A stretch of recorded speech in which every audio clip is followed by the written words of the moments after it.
महाराज जी, राजी हैं हम उसी में जिसमें तेरी रजा है। महाराज जी, ये भाव श्री जी के लिए अपने हृदय में कैसे प्रकट हो? क्योंकि सुख में तो ये भाव रहता है, परंतु दुख में। अरे यहाँ सुख दुख की बात थोड़ी है। राजी हैं हम उसी में जिसमें तेरी रजा है, ये बहुत बड़ी स्थिति है।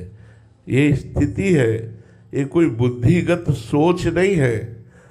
बुद्धिगत सोच में इतनी सामर्थ्य नहीं है कि हम राजी हैं उसी में जिसमें तेरी रजा है। ये स्थिति है जब मैं का पूर्ण रूप से प्रभु में समर्पण हो जाता है। जैसे गोपीजन कहती हैं, कान भय प्राण में, प्राण भय कान में, सखी ही में न जान परे कान है कि प्राण है। प्राण हमारे कृष्णाकार हो गए, मानो कृष्ण ही प्राण हो गए। अब जो राजीपना है, जैसे श्री गुरु अर्जुन देव जी कहते, तेरा किया मीठा लागे।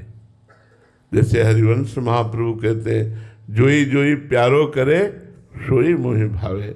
जैसे श्री स्वामी हरिदास जी कहते हैं, ज्यों ज्यों राखत हो त्यों त्यों रहियत हो हे हरि।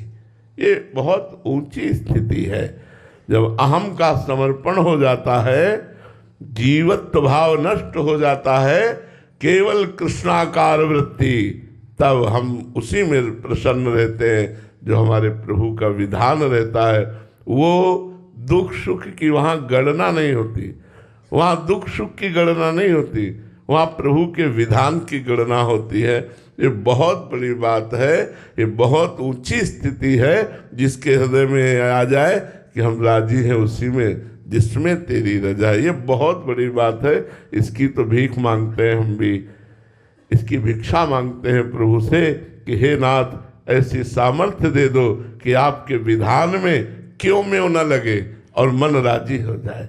ऐसा क्यों ये न लगे, ऐसा प्रभु ने क्यों किया, ये प्रश्न न खड़ा हो और हमारा हृदय नाचे कि ये मेरे प्रभु का विधान है। चाहे वो घोर रूप हो, चाहे वो प्रिय रूप हो, चाहे वो शांत रूप में विधान हो या घोर रूप, घोर शांति का तांडव हो, तो भी हम राजी हैं उसी में जिसमें तेरी रजा है। ये अहंकार समर्पित होने पर ही ऐसी स्थिति आती है। ये बातों से स्थिति नहीं आएगी, ये बुद्धिगत स्थिति नहीं है, ये बुद्धिगत स्थिति नहीं। बुद्धि तो सुख में बोल देगी हम राजी हैं उसी में जिसमें तेरी रजा है, लेकिन दुख में आप सोचो, एक महापुरुष को तपते हुए तवे पे बैठाल करके और ऊपर तप्त बालू डाली जा रही है, पूरा शरीर जल रहा है ताप से, और कहे तेरा किया मीठा लागे। बहुत ये तो ऊंची स्थिति है।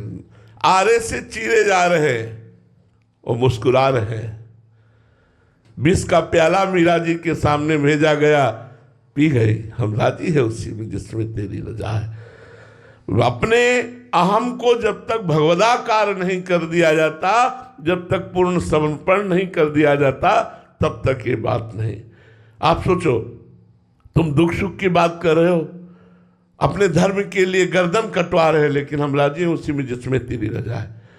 उनके एक शिष्य ने कहा, अपनी सामर्थ्य प्रदर्शित करना चाहा तो सारी नजदीक बुलाया और छू दिया और कहा, आप दिखा सामर्थ्य। हम वही जो वाहेगुरु का आदेश है उसी का पालन करते हैं। हमें अपनी सामर्थ्य का प्रदर्शन नहीं करना, हमें दिखाना है बलिदान देकर कि धर्म के प्रति कितना समर्पण होना चाहिए। हम राजी हैं उसी में जिसमें तेरी रजा है। ये बहुत बड़ी बात है, बहुत बड़ी बात है। हम राजी हैं उसमें जिसमें तेरी रजा है। ये तभी हो सकता है जब अपने को जिंदा मार दे। जिंदा मार देने को होता अहम को मिटा दे। जीवित मर जाए उलट आप में समाए, यह दिलगिरी है। जीवित मर जाए उलट आप में समाए, यह दिलगिरी है। अरे वो प्रभु का पार्षद होता है जिसके हृदय में बात आती है, हम राजी हैं उसी में जिसमें तेरी रजा है। नहीं, सुख में तो लगता है कृपा है, लेकिन जब दुख विपत्ति आती है तब हम कहाँ बोल पाएंगे कि हम राजी हैं उसी में जिसमें तेरी रजा है। ये वही बोल सकता है जो दुख सुख द्वंद्व से ऊपर भगवदाकार वृत्ति धारण किए हुए, ये साधारण नहीं है। इसलिए भाई खूब नाम जप करो और भगवान से प्रार्थना करो कि ऐसी स्थिति दे दे।